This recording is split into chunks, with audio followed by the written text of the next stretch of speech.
The Florida Fun Train was meant to be a lot of different things for a lot of different people.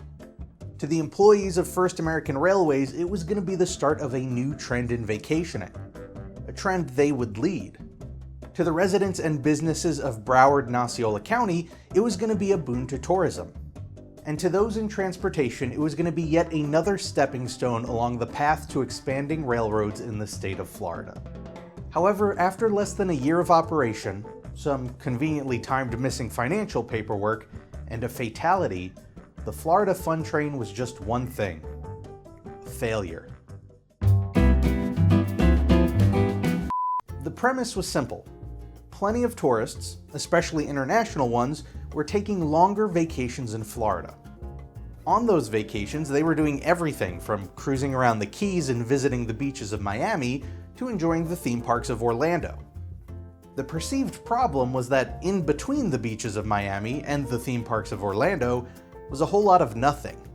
Tourists would either have to rent a car and take a 3.5 to 4 hour drive, or take a train, or even book a short flight. It was boring travel breaking up a fun vacation. But what if the travel itself could be as fun as the vacation? The Florida Fun Train was first announced in early 1994. It was going to be a direct train service that connected Fort Lauderdale with Orlando, and the train itself was going to be packed with entertainment. The various cars of the train would offer everything from restaurants and dance clubs to video game arcades and even a theater. The president of First American Railways, Gene Garfield, described the company's project as a theme park on rails. They also wanted it to be affordable, suggesting an intended one-way price of $50 per person. At the time, that was slightly higher than your average Amtrak ticket, but the idea was you were getting additional value out of it. In order to create the Florida Fun Train, First American Railways sold publicly offered securities to foreign investors. It was considered a risky investment by the SEC, but it was a fascinating enough concept to win over support. While the funding for the Fun Train came in, it did so slowly. As a result, their initially planned launch of 1995 turned into 1996, and then 1997. At an estimated cost of $900,000 each, First American Railways planned to start with 6 cars. Of the 3 entertainment cars, one would feature a tropical bar and grill as well as live music for adults. The second would include a 1950s-style diner, a wine bar, and a gift shop. And the last car would offer play areas for kids, along with an arcade that featured VR attractions. Because if there's one place you want to experience 90s quality virtual reality, it's definitely on a moving train. There would also be 3 passenger cars that were designed to have large glass dome tops so that riders could take in the sights as they made their way through Florida. Throughout those cars, guests would be greeted by roaming magicians and 2 clowns by the name of Choo Choo and Bubbles. Before the service even launched, First American Railways began to plan ahead for possible success. They teased the idea of a potential second line called the Space Coast Fun Train that would run to Kennedy Space Center. Now, I need to stress that this was an unusual move.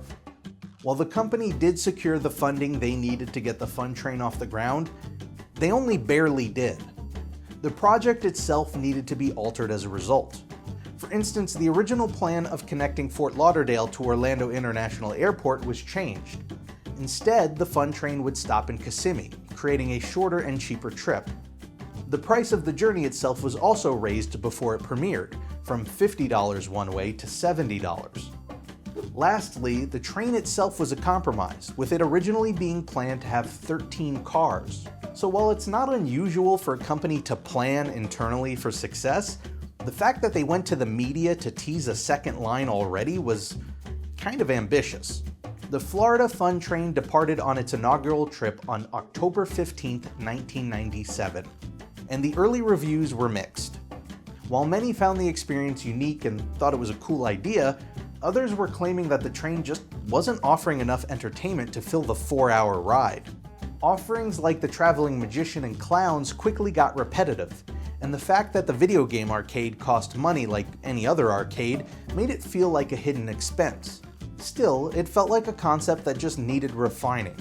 They were problems that could be easily fixed. However, the more important problem that wasn't so easy to fix was the general lack of interest from tourists. On a train designed to fit up to 400 passengers, the first Fun train had a total of 120 sold tickets. Analysts hired by First American Railways predicted that the company would need to sell 250,000 tickets a year to break even.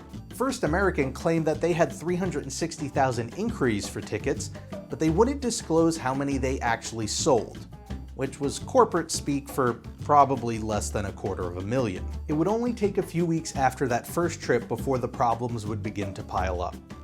That November, First American Railways president Raymond Monteleone resigned. At the same time, an SEC filing from the company revealed that ridership was lower than expected, and that, quote, only minimal revenue had been generated. The filing stated that if ridership didn't increase and they couldn't secure more capital, they would be forced to stop operating the train by the end of the year. That news, in turn, caused the company's stock to drop. Between the summer before the launch and that December, the stock had lost 74% of its value. After securing additional funding, mainly from previous investors, they pushed ahead into 1998 with a new focus: locals. They expanded and began offering a Tampa to Orlando route with a stop in the middle at Lakeland. The hope was that the shorter trip and a new reduced rate for Floridians would open them up to the local market.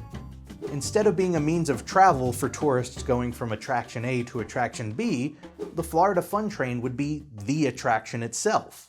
Unfortunately, this new approach to the business was kicked off with tragedy.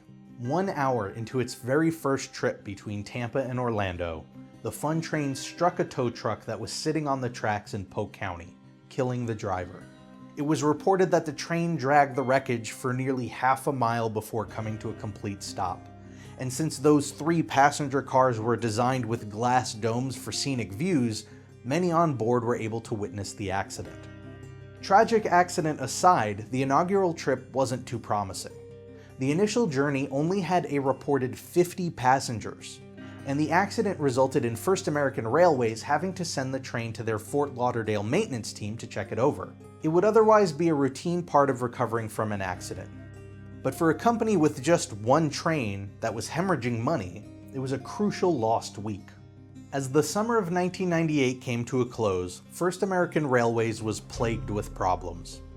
For one, Carnival Corp sued them for trademark infringement, claiming that the railroad company's use of Fun Train was too similar to their use of the term Fun Ships. Perhaps First American could have fought back, but again, in their financial state, a lengthy corporate lawsuit wasn't going to do them any good. So they settled out of court for an undisclosed sum, along with the promise to tie the Fun Train brand closer to their company name.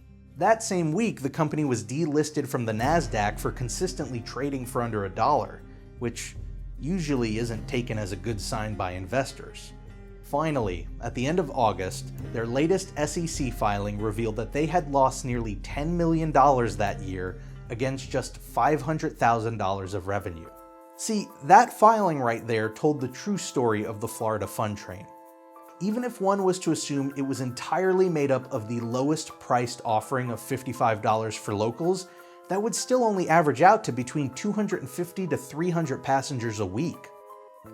Regardless of their financial woes, or the lawsuit, or the accident, or the stock issue, the truth was that not nearly enough people were choosing to ride the train.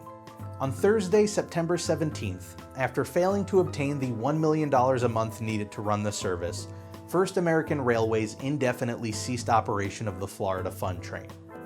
70 of the company's 75 employees were laid off. The following month, they filed for Chapter 7 bankruptcy. They also, conveniently, claimed that in the couple-of-week window between filing for bankruptcy and having to submit their schedules of assets and liabilities, that their computers crashed, resulting in incomplete financial information. Information including things like how much the company was paying their officers and directors.